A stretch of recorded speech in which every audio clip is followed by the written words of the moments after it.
You're not lazy. You're just stuck in a broken system. If you've ever told yourself, I'll start tomorrow, and then tomorrow turns into next Monday, this video is for you. Because losing weight, it's not about willpower, it's about strategy. And today, I'm about to break it down so simple. Even your inner procrastinator will want to take notes. Let's fix the system, not the scale. Step 1. Shift your focus from goals to systems. Here's the truth nobody tells you. Goals are kind of useless without a system. Saying, I want to lose 10 kilograms sounds cool. But if you don't change what you do every day, that goal means nothing. Think of it like this.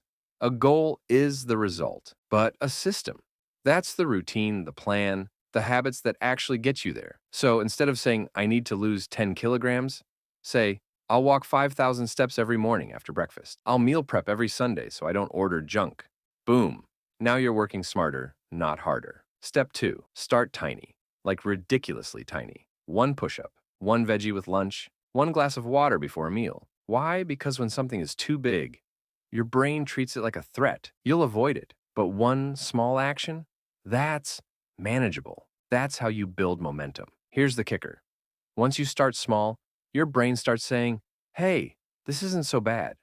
Let's keep going. And that's how the real transformation begins. Not with motivation, but with action. Step 3. Use identity-based habits. This method is a game changer. Instead of thinking, I want to lose weight, flip the script to, I'm becoming someone who values health. When you say that, every decision becomes easier. Would a healthy person skip water? Order fries over veggies? Probably not. So every time you make a small choice that aligns with that identity, you're casting a vote for the kind of person you want to be. That's not just progress. That's power. Step 4. Make junk food harder to access. No, you don't have to live like a monk. But let's be honest. If the chips are right in front of you, they're going in your mouth. Make unhealthy habits invisible. Don't buy junk for guests. You're not fooling anyone.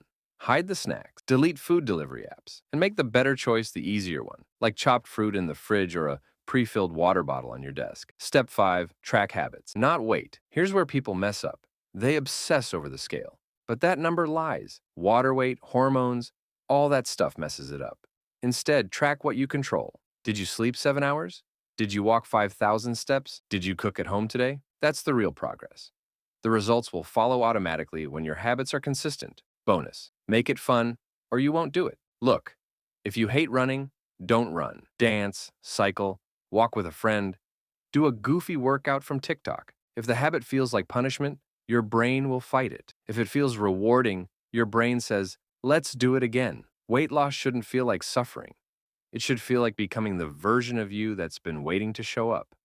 Now that you know the real reason weight loss felt impossible, go fix your system, not just your diet. Smash the like if this helped you. Subscribe if you want more no-fluff videos like this.